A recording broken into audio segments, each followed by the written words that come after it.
कुछ दिन पहले मैं YouTube पर एक वीडियो देख रहा था जिसमें एक व्यक्ति मार्केट की दुकानों पर घूम के अपनी सेवाओं का प्रचार कर रहा था और अपनी सेवाओं के बारे में सभी को बता रहा था। फिर मैंने उस व्यक्ति के बारे में जानना चाहा तो वो हिंदुस्तान की सबसे बड़ी बैंक HDFC का CEO निकला।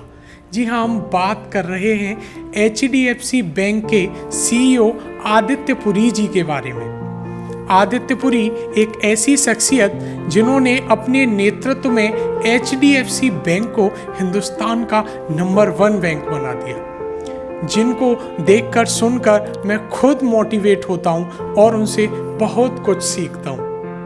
आदित्य पुरी जो कि जाने जाते हैं एक्सपर्टीज, लीडरशिप क्वालिटी और बेस्ट CEO के रूप में, आज HDFC जो भी है उसका श्रेय आदित्य पुरी जी को जाता है। बात उस समय की है जब दीपक पारेख जी जो कि HDFC बैंक के चेयरमैन हैं, जब वह HDFC बैंक की शुरुआत कर रहे थे तो उसे चलाने के लिए उनके मन में एक चेहरा आया और वो था आदित्य पुरी जी का।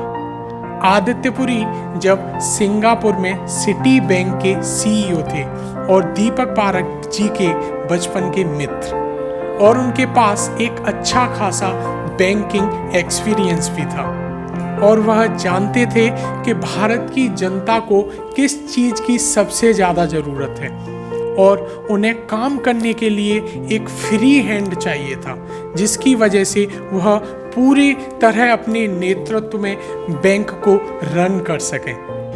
HDFC बैंक की कमान संभालने के बाद बैंक दिन प्रतिदिन नई ऊंचाइयों को छूता गया। जैसे कि हम जानते हैं, हर व्यापार में कॉस्ट कटिंग की एक महत्वपूर्ण भूमिका होती है, जिसको आदित्य पुरी जी ने बखूबी लागू किया। और एक समय ऐसा था जब उन्होंने अपने सभी ब्रांच के एम्प्लॉय को बोल दिया था कि वह चाय और कॉफ़ी के लिए अपने घर से ही बर्तन लेके आएंगे। और आपको लग रहा होगा कि ऐसा करने से क्या फ़ायदा होगा, लेकिन उन्होंने अपनी सभी ब्रांड्स को मिलाकर डिस्पोजल के लगभग 50 लाख रुपए बचाए थे।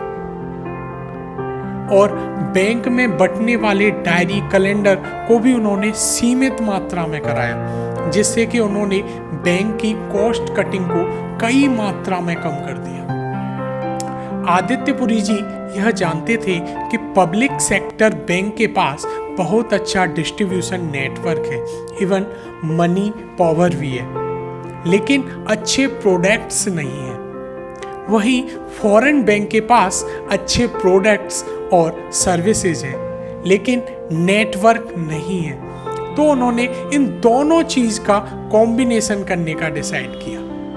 ज़्यादातर पब्लिक सेक्टर बैंक कस्टमर को एक अच्छी सर्विस नहीं दे पाते, वहीं प्राइवेट सेक्टर बैंक कस्टमर को सर्विस के साथ साथ उन्हें ज़्यादा इम्पोर्टेंस भी देते हैं।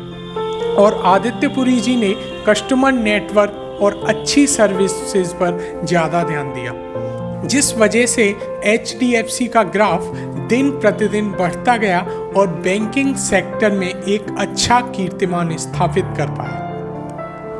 आदित्य पुरी जी वैसे तो पर्सनली मोबाइल फ़ोन का बहुत कम इस्तेमाल करते हैं, लेकिन उन्हें हर टेक्नोलॉजी की अच्छी खासी जानकारी होती है, जिस वजह से HDFC बैंक अपने कस्टमर को एक अच्छी टेक्नोलॉजी प्रदान करता है और दूसरों की टेक्नोलॉजी से बहुत जल्दी सीखता है। वैसे ICICI बैंक हर टेक्नोलॉजी को पहले लेकर के आता है और हर अपॉर्चुनिटी को पहले से ही भांप लेता है, वहीं HDFC बैंक इंतज़ार करता है अपॉर्चुनिटी का, जिससे अंत में वह अव्वल रहता है।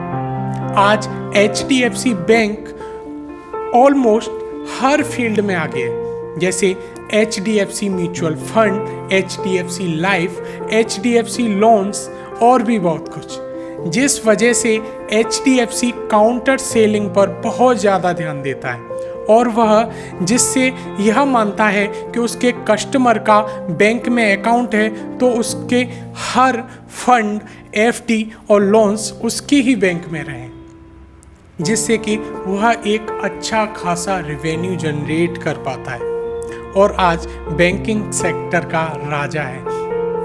अंत में बात करें उन सीख के बारे में जो हम आदित्य पुरी जी से सीख सकते हैं। Number 1, down to earth personality. Aditya Puri ji को अक्सर जमीनी स्तर पर काम करते हुए देखा जाता है, जिससे कि वह हर सेगमेंट के कस्टमर का एक अच्छा खासा ख्याल रख पाते हैं। Number 2, cost cutting. Cost cutting का मॉडल हर व्यापार के लिए महत्वपूर्ण होता है, जिससे कि वह अनावश्यक लगने वाली लागत को कम कर सके और अपनी प्रॉफिटेबिलिटी को बढ़ा सके। नंबर 3, दूसरों की सीख से सीखना। आदित्य पुरी हमेशा दूसरों से सीखते रहते हैं, जिससे कि गलती होने की संभावना बहुत कम हो जाती है। Number 4, leadership. आदित्य पुरी जी एक कुशल नेतृत्व क्षमता के लिए जाने जाते हैं, जिसकी वजह से आदित्य पुरी अपने बैंक को इतने बड़े मुकाम पर लेकर के गए। तो ऐसे ही कुछ सक्सेसफुल बिजनेस टाइकून्स की कहानियां सुनने के लिए जुड़े रहें साधक पॉडकास्ट के साथ और हमारा यूट्यूब चैनल जरूर सब्सक्राइब करें। बहुत बहुत शुक्रिया।